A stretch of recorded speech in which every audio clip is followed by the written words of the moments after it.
Proyecto 40.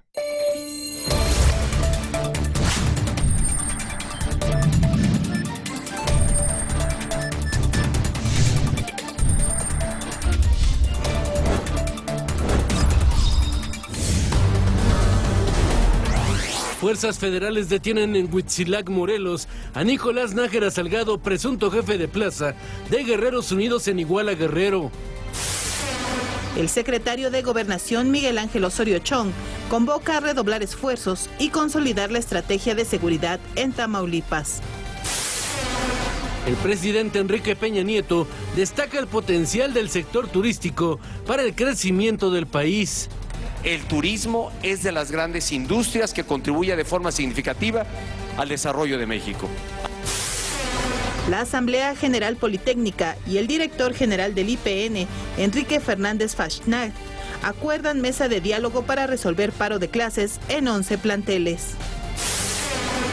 El precandidato estadounidense Donald Trump descalifica alianzas de sus competidores para impedirle la nominación presidencial republicana. In politics, you're allowed to collude. So they colluded, and actually I was happy because it shows how weak they are. It shows how pathetic they are. Inician en 20 estados de Venezuela 40 días de racionamiento en el suministro de luz para enfrentar la sequía de su mayor complejo eléctrico. Comenzamos con el análisis.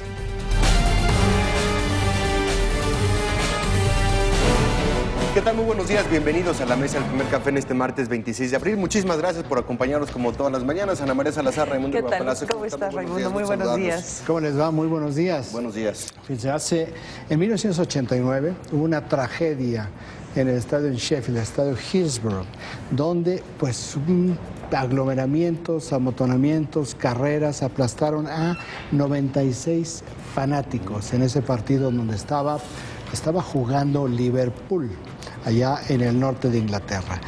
Durante 27 años se acusó a los hooligans de Liverpool de haber sido responsables de estas muertes, y finalmente hoy acaba de salir un reporte después de la campaña de familiares de las víctimas en las cuales se establece que no fueron los fanáticos de Liverpool los responsables de esta muerte. Dice el reporte: muerte ilegal, sino un mal trabajo de la policía.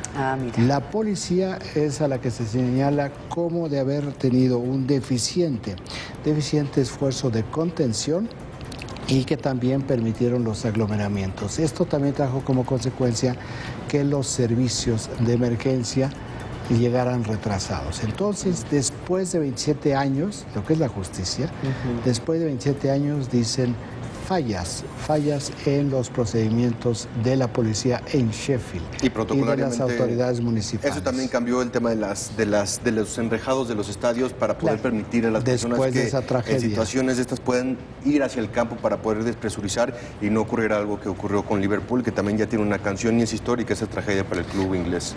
96 fanáticos murieron en ese pues nefasto juego por lo que sucedió, pero 27 años después viene esta reivindicación.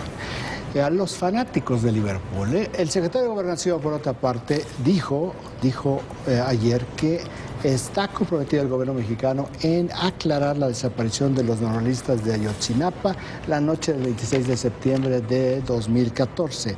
Esta declaración del secretario Miguel Ángel Osorio Chong es una respuesta directa al reporte final, al informe final del Grupo Interdisciplinario de Expertos Independientes de la Comisión Interamericana de Derechos Humanos, que hace este llamamiento al gobierno mexicano en una de sus conclusiones, y también me parece que es un mensaje muy, muy dirigido al Departamento de Estado, que ayer en una situación o en uno de esos momentos que no son usuales, emitió una declaración por escrito, que tampoco es usual, al iniciar la conferencia de prensa diaria en el Departamento de Estado, en la cual el portavoz John Kirby leyó que reconocía y apreciaba el trabajo del grupo de expertos y le pedía al gobierno mexicano que resolviera este caso. Insistimos, lo que hizo ayer el Departamento de Estado no es usual.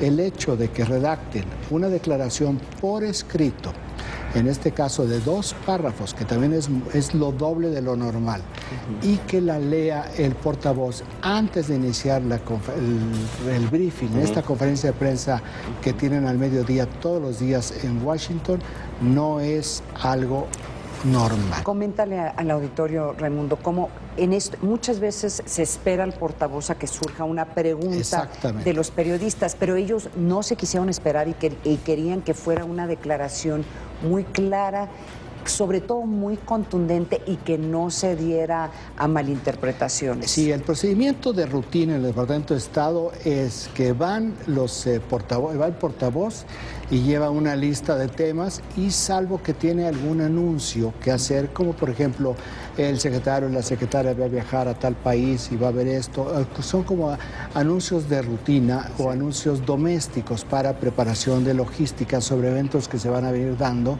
Normalmente lo que hace es recibe preguntas de los periodistas, de las periodistas, y en algunos casos llevan sus fichas y responden inmediatamente. Son los temas de coyuntura. En algunos otros casos lo que normalmente dice es no tenemos una respuesta, la voy a buscar, la voy a obtener y se las doy más adelante.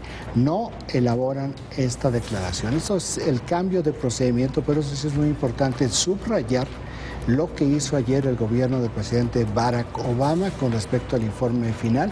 Por eso también resalta que el secretario de Gobernación haya salido tan rápido a fijar una posición, porque es una posición política. Ya la posición de la Procuraduría General de la República la estableció el subprocurador de Derechos Humanos, Eber Betanzos, y la propia procuradora Arely Gómez en un mensaje en redes sociales el domingo, pero este es un mensaje del jefe del gabinete, el responsable de la política interior. Cuando habíamos escuchado un comentario similar por parte de Hillary Clinton, la puntera en el Partido Demócrata, también similar, refiriéndose al tema de los 43 y a la necesidad de que el gobierno lo aclare.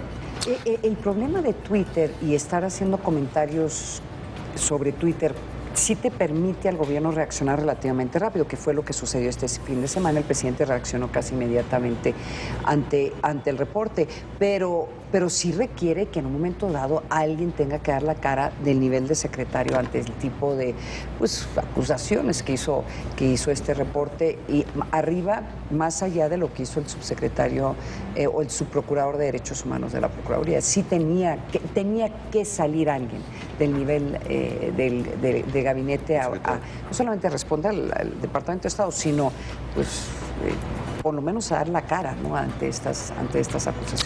La captura de Freddy del Valle Verdel, que es el jefe de la plaza de Acapulco, en Los Cabos, Baja California, este fin de semana, generó una ola de violencia en Acapulco. Vamos a tener más detalles porque esta ola de violencia está mucho más allá de la respuesta que tuvo la delincuencia organizada contra la Policía Federal este domingo. También esperamos que en el curso del programa platiquemos con el gobernador de Guerrero, Héctor Astudillo, con quien tenemos ya comprometida una entrevista. Siempre a veces problemas de comunicación o problemas de agenda de los funcionarios públicos a veces impiden esto, pero vamos a tener esta información porque es mucho más allá de lo que estamos viendo. Ya se lo vamos a platicar. Y si les parece, vámonos al PAI informativo que nos proporciona la agencia Intelite. 37% de los impactos. Ayer el consejero presidente del Instituto Nacional Electoral, Lorenzo Córdoba, rechazó que el instituto hubiera sido negligente con respecto al manejo del padrón electoral, que la semana pasada apareció en una nube de los servidores de Amazon. El René Miranda, que es el director del registro del Instituto Nacional Electoral, responsabilizó desde el domingo a un partido político de haber filtrado este padrón, de haber filtrado o haber vendido este padrón. Que es lo que no se sabe. Eso es muy importante porque va a establecer también, si no negligencia penal, una acusación penal. Si fuera el caso de que si puedan comprobar que se vendió. Es que es una violación en varios sentidos. Es una violación en materia electoral y es una denuncia penal por violación de datos privados. ¿No? Por eso sí es un caso muy delicado. El Instituto Nacional Electoral sugiere que ya sabe qué partido es el que lo difundió, pero no ha dicho todavía nada, ni hasta donde se sabe.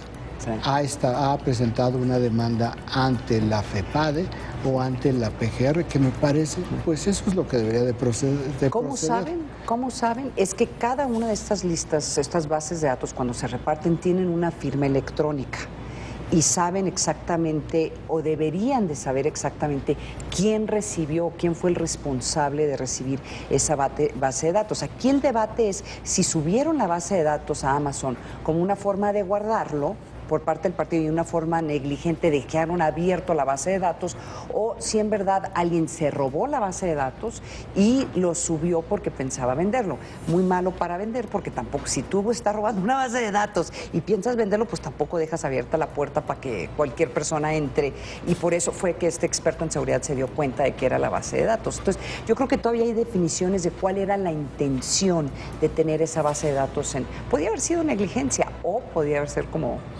comentaste, Raimundo, que la robaron y había intenciones de vender. Y en la lista nominal del 2015, que tienen hasta el corte del 2015, que se le repartió en un USB a todos los partidos políticos, y a partir de ahí ellos tienen la disposición de esa lista y de ese aparato.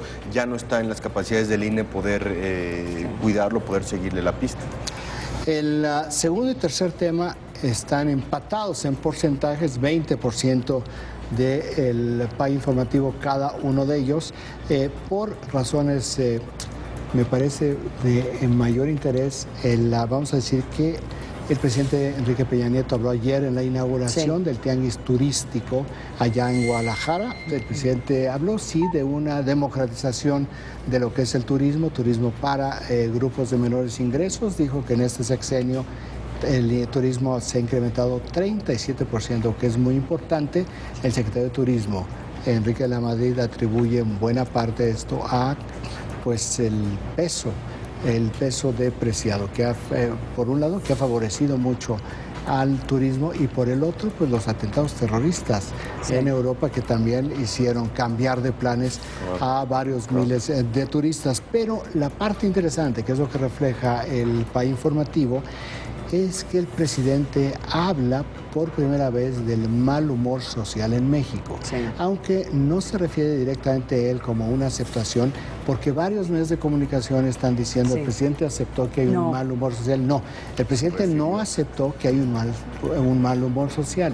El presidente lo que dijo es que se habla de que en la prensa se habla en varios sectores de que hay un mal humor social en México. Dice, pues pese a ese mal humor social que dicen existe, México sigue creciendo y sigue generando ingreso. Aquí ninguno de los dos puntos se excluye. Son dos cosas distintas. Por eso los países en guerra, que no es el caso de México, siguen teniendo ingresos y siguen teniendo turismo hasta que finalmente las guerras llegan a la capital y entonces se cambia el gobierno. Puede haber situaciones muy difíciles y en el país política, militarmente, y aún así puede haber inversión. De otra manera, no habría oleoductos que cruzan todo el norte de Asia, que cruzan Afganistán, u oleoductos que cruzan por las zonas del Estado Islámico, Liberia, todos estos países en guerra, tribales, si esto fuera así. Ahora, el humor social que, insisto, no reconoce el presidente, está registrado en los diversos estudios que se realizan, varias casas encuestadoras. No es un dato público, hay que decir que esto no es algo a lo cual tenga acceso de manera regular, de que tenga acceso la opinión pública. No está, las empresas que lo realizan no lo hacen público, pero el humor social sí está deteriorado, aunque en descargo del presidente, la diferencia del humor social en el momento en que él llega el 1 de diciembre del 2012 y el mes pasado, que es, digamos, el último indicador que conozco yo del humor social, la diferencia ha sido de 6 puntos negativos. Ahora, cuando digo del descargo del presidente, es que el 1 de diciembre del 2012, sin tener un día en el gobierno, el humor social en México estaba en el peor momento del humor social en la historia de las mediciones que se vienen realizando desde 1994.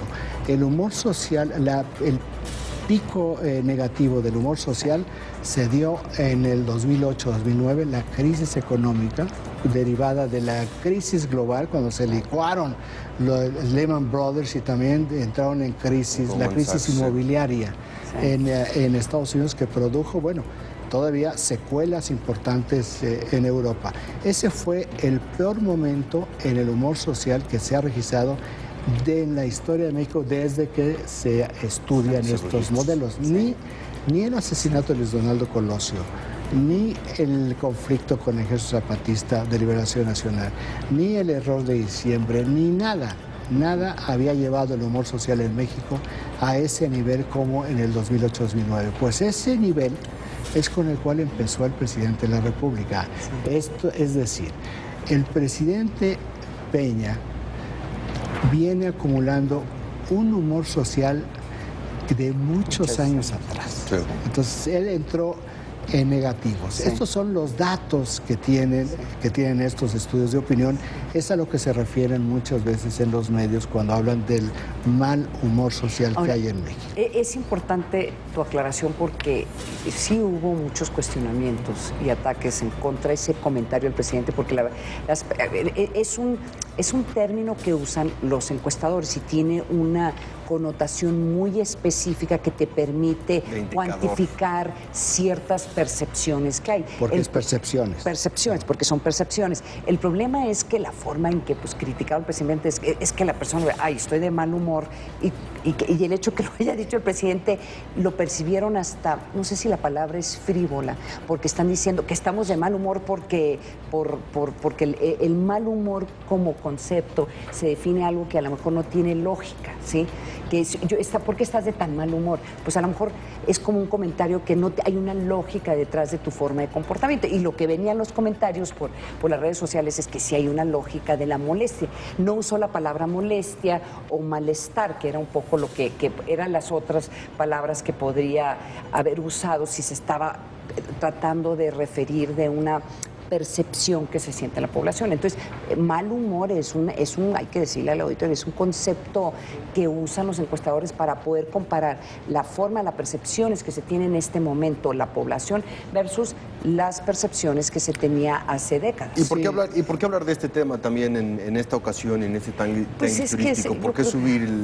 ¿Por qué hacer el comentario? ¿Por qué subirse al tema cuando realmente no era porque ya está resintiendo el presidente este tipo de críticas, lo cual qué bueno, porque quiere decir que ya está leyendo cosas que no le estaban dando sus asesores. O sea, para mí, aunque el presidente utiliza un silogismo, en el sentido de que no hay mal humor porque hay un crecimiento, por tanto, no es correcto lo que están diciendo del mal humor, no es comparable, no son peras con manzanas.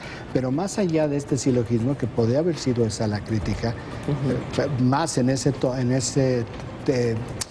contexto que si reconoce o no, porque no se entiende este matiz, sí me parece altamente positivo que el presidente hable de este tema, porque lo que me hace a mí sentir es que ya está viendo cosas que antes no veía. ¿Esto qué quiere decir? ¿Que va a cambiar radicalmente, que va a hacer algo? No, él tiene otro tipo de información el que podemos tener nosotros, tiene otro tipo de considerandos, tiene un mapa distinto de navegación, ven cosas que nosotros no vemos y actuará o está actuando en consecuencia de ello. Lo que sí me parece muy importante es que el hecho que empiece a registrar cosas que antes no le llegaban, pues sí es muy positivo. O por lo menos hacerlo público. Sí, más allá, yo diría que haya llegado. Porque si nosotros vemos los 3 primeros años de gobierno, parecía una disasociación entre los discursos y lo que pasaba en las calles. Y cuando menos en este momento él puede estar en desacuerdo, pero está planteando algo de lo que sí se habla, más allá de lo que son los discursos y todas las escenografías. Pero entonces, es interesante el comentario, Juan Pablo, porque también podríamos hacer la pregunta, Juan Pablo, si este comentario era un comentario que se hizo fuera del guión que le habían dado o sí había una estrategia muy específica de reconocer eso. Esa parte no lo sabemos. No sabemos si improvisó o no improvisó. Claro. Yo supongo, por el formato en el cual lo dijo, que pudo haber sido parte de una improvisación. Sí. Improvisación, bueno, sí, yo estoy de acuerdo. Entonces, que se haya salido del discurso estrictamente turístico y haya hecho un énfasis sobre, pues ya ven, pese a lo que dicen en los medios, el turismo ha crecido 37%, vamos a socializar o a democratizar el turismo, va a haber turismo para todos con un programa que se anunció, Viajemos Todos, me parece que se llama. Pero bueno, a mí me parece positivo. Pues al contrario de lo que dicen, creo que sí es bueno que el presidente empiece a hablar sobre estos temas, más allá de cuál sea su posición. 20% de los impactos también tiene precisamente la declaración del Departamento de Estado de apoyo y reconocimiento del trabajo del GIEI, que concluye el día 30, pero que presentó ya su informe final el domingo pasado. 15% de los impactos, la prensa llega 48 horas tarde, porque reporta, llega 48 horas tarde porque lo que le vamos a decir se publicó en los medios de Estados Unidos el domingo, y es el pacto de dos aspirantes republicanos, Ted Cruz y John Kasich, contra Donald Trump. ¿Y por qué digo que llegó tarde? Porque ya ya ayer en la tarde se estaba fracturando este pacto, es decir, llegamos tarde a todo, inclusive a esta información. El pacto era: no vamos a competir uno contra otro en Indiana y en otros estados, en los próximos estados, para que podamos nosotros tener más votos frente a Donald Trump. Y ayer el gobernador de Ohio, John Kasich, pues habló a los votantes en Indiana y dijo: voten por mí, y eso es lo que generó una molestia en el equipo de campaña de Ted Cruz. Y dijo, no era el acuerdo, lo que dice, no, el acuerdo no es pelearnos, otra cosa es decirle, oigan, voten por mí. Sí, ceder el total, no le gustó a la campaña de Ted Cruz y se está desbaratando esta alianza, donde, por cierto, no lo mencionamos en un principio, hoy hay el segundo supermartes. Hoy hay el segundo supermartes en Maryland, en Rhode Island, en Connecticut y en otros 2 estados, son 5 estados en total. Hay más o menos Pensilvania. Pensilvania es importantísimo. 180 delegados más o menos para los republicanos. Donald Trump, lo decimos, va a ganar seguramente todos los 5 estados. Hoy no hay mucho en juego, sin embargo, sí, de lo que se habla, lo importante es lo que viene, que es Indiana, y es aquí donde están aplicando la estrategia. Esta estrategia de Cruz y Kasich, más allá de que pueda funcionar o no, está planteada no para este martes, sino está planteada después de hoy, entendiendo que hoy los 5 estados en donde hay elección los tienen prácticamente perdidos, tanto Cruz como Kasich, no habrá nada que hacer, pero si Donald Trump pierde Indiana, matemáticamente pierde todas las posibilidades de llegar con los 1.123 a la Convención Pensilvania es el paradigma de lo disfuncional que es el sistema electoral estadounidense, porque están eligiendo delegados que no necesariamente no están comprometidos. Entonces, literalmente la gente está votando por delegados sin saber si ellos están a favor de Trump, van a cambiar. Bueno, pero ni siquiera saben si están a favor de cuál candidato. Entonces, ahí hay un gran pleito también con el Partido Republicano. Pero siempre ha funcionado así. El que está metiendo este ruido es Donald Trump, precisamente por el tema de los delegados, pero lleva 200 años funcionando en el colegio electoral norteamericano. Pensilvania es particularmente disfuncional, porque los otros estados por lo menos más o menos sabías. Pero Pensilvania nunca importa generalmente, y ahora importa precisamente por los delegados que se van a estar peleando en la convención. ¿Y los demócratas? Y los demócratas... Los Clinton nunca han perdido Pensilvania, ¿no? Sí, y se mantiene. Y también para Hillary Clinton, ella está arriba en todas las encuestas, y también en los 5 estados, muy probablemente los va a ganar Hillary Clinton. 8% de los impactos, el último tema del PA informativo que nos proporciona la agencia Intelite, es el reporte de Pemex de una caída en las exportaciones. Esta es el peor nivel que tiene desde el 2002, 14 años.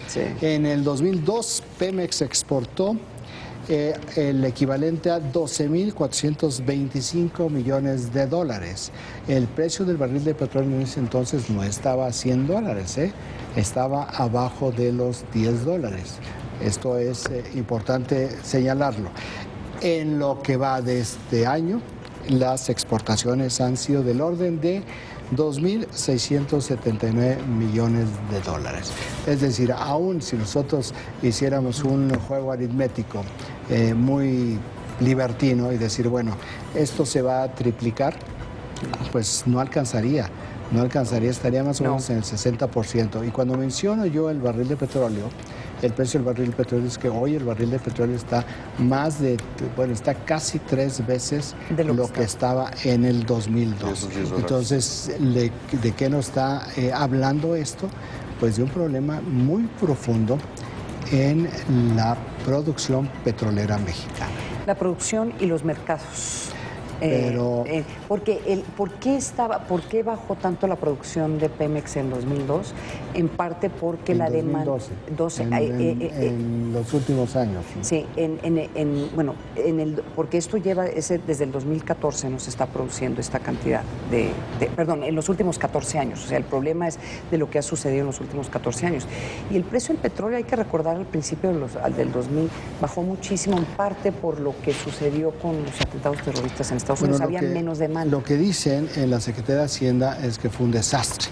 Sí, claro. La gestión de Emilio Lozoya al frente de Pemex. También. Y eso es lo que provocó que se redujera de una manera significativa la exploración y la producción. De hecho, el responsable, el jefe de ingenieros en esta área, que era uno de los altos funcionarios de Pemex, Carlos Morales, renunció hace 2 años. Sí. Entonces, la caída en la producción es muy coincidente con la renuncia de Carlos Morales de Pemex, que chocó con el entonces director de Petróleos Mexicanos, Emilio Lozoya, y por razones de estrategia y por razones de aplicación. Bueno, pues parece ser que Carlos Morales tenía toda la razón. Bueno, pues esto es lo que tenemos en el PAI informativo que nos proporciona la agencia Intel. Son las 7 de la mañana con 27 minutos. Nosotros vamos a hacer un corte, no se vaya, regresamos con toda la información aquí a la mesa del Primer Café.